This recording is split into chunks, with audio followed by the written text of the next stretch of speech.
acho todos esses livros que tratam, né, de pandemias ou de peste, como o grande exemplo seria o romance do Camus, A Peste, né, que até virou best-seller, né? Eu soube recentemente que tinha virado um best-seller momentâneo em função do assunto. Eles são muito interessantes porque tratam de uma situação extrema, de uma situação complexa. Só que nesse caso concreto, no caso do coronavírus, eu imagino que vai haver uma pandemia de romances ou de livros ou de filmes sobre a pandemia. Então, eu não vou me inspirar num assunto que eu vou ser apenas uma gota no oceano pandêmico, um vírus no meio de bilhões de vírus ou de livros, né, brincando assim, que tratarão desse mesmo assunto. Mas, momentaneamente, não, porque eu não vou entrar na pandemia dos livros sobre a pandemia. Esse eu não quero participar.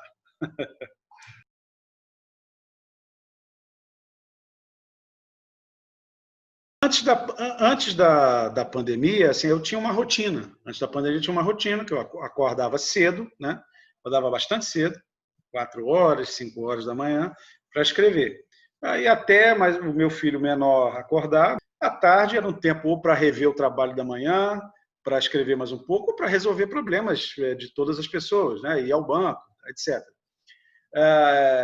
Com a pandemia, os horários eles se confundiram, a gente perdeu a noção das horas, não tem uma rotina, não tem um compromisso, não tem uma obrigação de sair, tudo se confundiu. Está todo mundo dormindo mais tarde, todo mundo acordando mais tarde, estão todos em casa. Então, assim, o isolamento ficou mais complicado, mais difícil.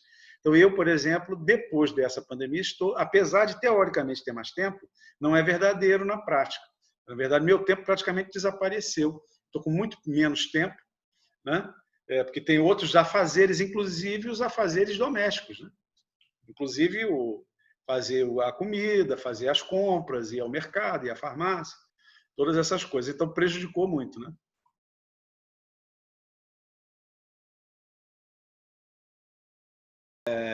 Olha, eu acho que a literatura ela tem uma importância em todos os momentos. Ela não especificamente durante a pandemia, ela é mais importante do que foi antes.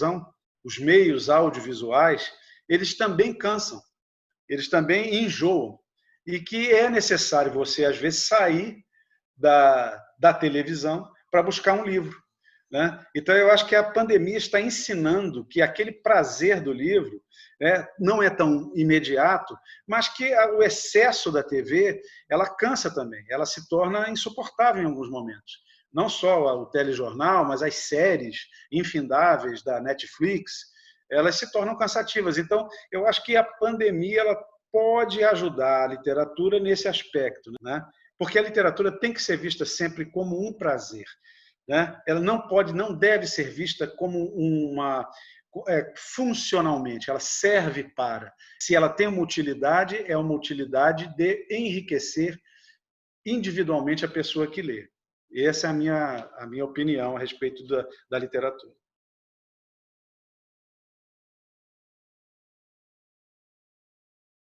O e-book, eu acho que ele é útil, ele é muito útil. Eu, por exemplo, não me adapto a ele. Pode ser em função da questão do hábito. Eu cresci lendo livros, então o livro, para mim, é um objeto indispensável. Eu não consigo ler em e-book. Agora, se alguma pessoa consegue ler no e-book, para mim não há problema. Não há, simplesmente um outro suporte. Então, nada contra. Eu só não tenho uma adaptação pessoal em função da idade, né? Em função de ter vivido a vida inteira. Eu imagino, por exemplo, quando a escrita foi inventada, nem todas as pessoas se adaptavam a ler, a leitura, né? Porque desde os primeiros livros, os primeiros papiros, é possível. Mas ele não muda a natureza do texto.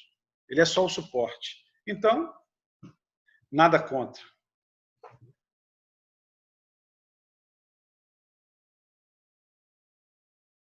Mas é a minha trajetória literária.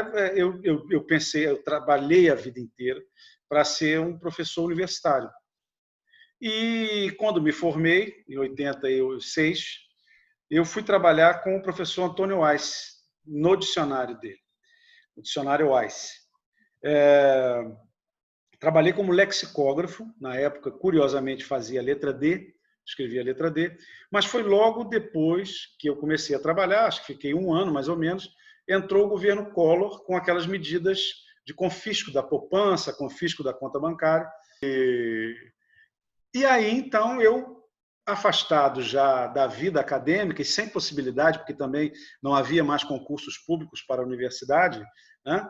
O Collor não contratou funcionários públicos no período dele, e então eu comecei a escrever uma espécie de saudade. Veio o Antônio Weiss, os originais do meu primeiro livro, e ele fez generosamente um prefácio. Eu devo muito a ele por muitas coisas. Ele fez generosamente um prefácio para mim. E aí eu consegui publicar esse livro, que foi o meu primeiro livro, chamado Elebara, que é uma reunião de contos. Depois publiquei mais um romance, e quando eu estava terminando esse romance, eu comecei a estudar o árabe, a leitura dos poemas pré-islâmicos, que me apaixonei por essa poesia, mas eu li em traduções do francês, do inglês, do espanhol, e não havia tradução em português, e eu comecei a estudar o árabe para poder ler esses poemas em árabe. Mas eu fui estudando sozinho, então eu não sei falar, consigo ler, e tendo o dicionário, eu vou ao dicionário e identifico a palavra. Né? Observo a frase, vejo, claro, conheço algumas as partículas principais, né? Reconheço os verbos, reconheço os substantivos, e aí eu consigo ir ao dicionário e identificar a palavra. A minha visão do árabe, por exemplo, é toda com base nas raízes. Né? A primeira coisa quando eu olho uma palavra é identificar a raiz. Coisa que eu sei que o falante nativo não faz. Ele já conhece a palavra de memória, mas eu não. Eu olho a palavra e a primeira preocupação que eu tenho é identificar qual é a raiz, quais são as 3 letras da raiz. Né? Ou, eventualmente, se for uma raiz de 4 letras, mas eu procuro identificar imediatamente qual é a raiz, para procurar que o meu dicionário é pela ordem alfabética de raízes, e não pela ordem alfabética direta. Então, eu tenho essa preocupação que é um pouco mais artificial, mas é como eu me relaciono com a língua árabe dessa maneira. E, nesse período, como eu estava traduzindo e comecei a fazer as traduções das Mu'allaqat, eu escrevi um romance chamado O Enigma de Kaf, que é esse romance, né? Que se passa na Arábia pré-islâmica, né? Arábia e norte e sul da Síria, Palestina, Jordânia, onde hoje é Jordânia, né? Nessa região. Não sei se é o melhor, o mais importante, mas o mais bonito é. E a beleza que ele tem, para mim, pelo menos, se deve justamente a essa aproximação minha com o árabe. Então, assim, o árabe, a beleza da poesia árabe, a beleza do imaginário, né, das metáforas da poesia árabe, das metáforas da própria língua árabe, me inspiraram para escrever esse romance. E eu acho que, para mim, é o livro que eu considero mais belo de todos que eu escrevi, porque é o que está mais próximo da poesia, é o Enigma de Kaf. E concluí, então, a tradução, os poemas suspensos, né, como é em português, a Al-Mu'allaqat, depois de 10 anos. São textos muito complexos, muito difíceis, né? Então, foi esse o trabalho de 10 anos de vida para conseguir fazer, mas realizar. E o final disso tudo, para mim, foi a maior conquista desse período, que foi ter aprendido árabe.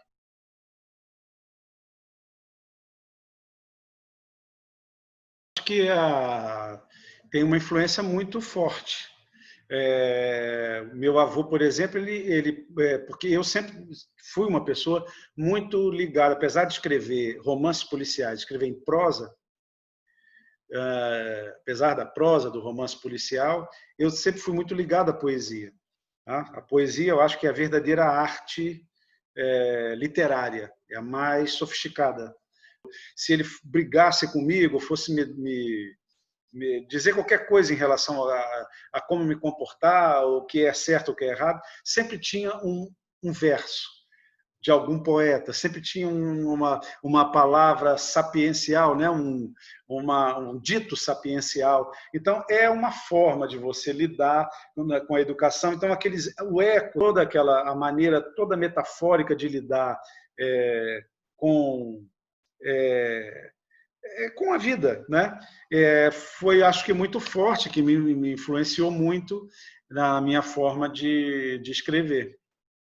Não tenho a menor dúvida disso, porque eu tenho essa memória ainda, é uma coisa muito importante. E eu mesmo sem saber árabe nessa época, eu pedia muito meu avô escrever em árabe, porque eu sempre achei muito linda a escrita, né? As caligrafias, e ele escrevia então versos e tal, e que eu não sabia ler, mas guardava. Eu ainda tenho alguns papéis desses guardados nessas coisas de memória familiar aí em algum lugar, mas eu tenho alguns desses guardados ainda.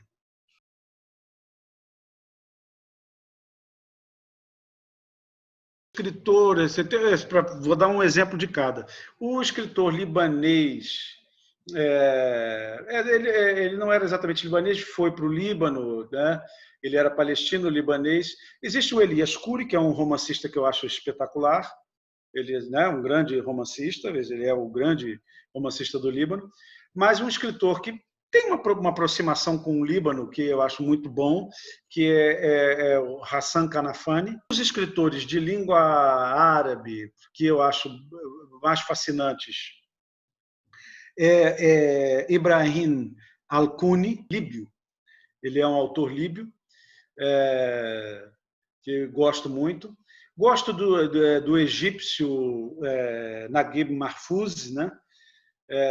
Acho também um outro grande autor. Não temos assim uma grande escola de tradução, né, de autores árabes, né? E a prosa árabe, para mim, é muito difícil de ler, contemporânea, porque eu preciso recorrer ao dicionário. Então, eu consigo ler poesia porque o texto é menor, então posso ir de palavra por palavra, então a prosa eu não consigo. Então, o romance eu não tenho tanto conhecimento. Agora, a minha grande paixão é a poesia árabe. Essa é a dos grandes poetas, isso, porque mesmo de vez em quando eu posso tentar ler o original, né? Eu tenho os livros e vou, né, buscando, por exemplo, essa aqui eu deixei, essa foi a edição que eu usei, a base da edição que eu usei para a tradução das Mu'allaqat, né? Então, então, de vez em quando eu vou, não sei se dá para reparar, mas está tudo anotado aqui embaixo, escrito, né, com todos os possíveis significados de cada palavra, e depois eu vou juntando para formar a frase final, né? Então é isso, assim, é uma literatura, As Mil e Uma Noites, por exemplo, que teve uma tradução recente do Mamed Jarouche, né? Que também é de origem libanesa, lá da Universidade de São Paulo, que é um grande erudito, e a tradução dele é espetacular, né? Mas então, assim, a gente vai, a literatura árabe é uma das grandes literaturas mundiais, né?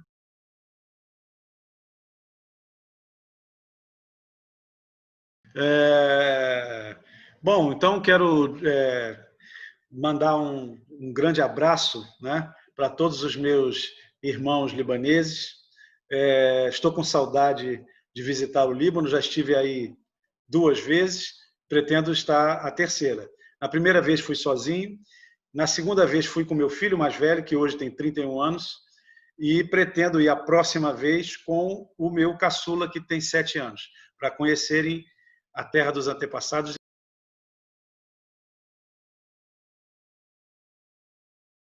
Do original. Tão inverídico quanto possa ser um quadro, uma escultura, um monumento recuperado pelas mãos de um restaurador. A principal objeção daqueles sábios, mestres das prestigiosas universidades do Cairo e de Beirute, era de que não havia manuscritos conhecidos que pudessem fundamentar o meu trabalho. Nem eu me dispusera a publicar as fontes. Fui, assim, obrigado a revelar que não havia fontes, se o conceito se aplica apenas à matéria escrita, e que for o meu avô Najib, ao se apaixonar por minha avó Marie, fugir de casa e embarcar clandestinamente no vapor que levava a família de Marie para o Brasil, quem trouxera além de uma bagagem apenas constituída de livros, parte dos versos da Kafia al-Kaf sabidos de cor.